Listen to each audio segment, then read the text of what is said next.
Welcome to Gaming's Greatest. Today, we will be looking back at a survival horror classic called Obscure. Releasing in 2004, Obscure follows 5 students of Leafmore High School as they investigate strange events happening on campus. Upon learning their friend Kenny has gone missing, the main characters set out to find him. Their search leads to them being locked in overnight. With clear inspiration from horror movie The Faculty, there's no doubt that Silent Hill and Resident Evil have played a part in the game's design also. Each character has their own unique skills to help get through the madness.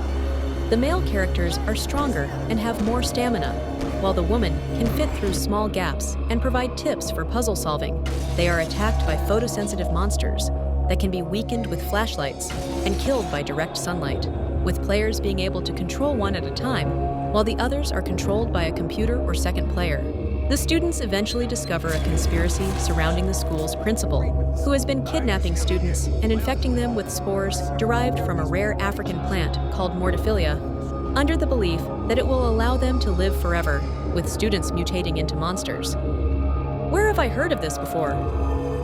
What sets it apart from your typical survival horror, however, is the ability to play 2 players. It was a fun time completing the campaign with a friend. The game also allows players to combine items, for example, taping a flashlight to any firearm, which was necessary to incapacitate enemies and see in the dark. If any characters die during the adventure, the player may simply continue with those remaining. Getting them all to safety was priority. There was the occasional boss fight that was basically a bullet sponge.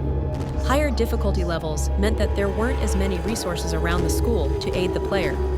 Everything else was unchanged.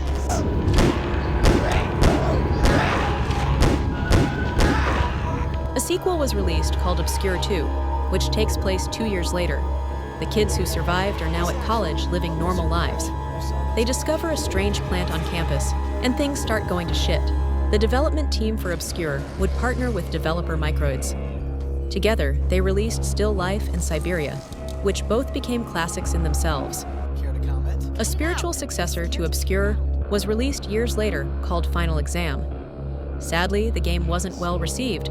The game wasn't horror-focused like the previous games, though it was often described as a 2D version of Left 4 Dead and Resident Evil Outbreak.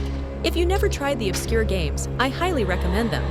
They still play well today, and though they aren't perfect, I'm sure you can appreciate the setting and the horror it provides. Let me know in the comments below if you played Obscure. What was your favorite survival horror game? Thanks for watching. Be sure to give the video a like or a dislike. I appreciate the support either way. Please like and subscribe to Gaming's Greatest for more videos like this. See you next time.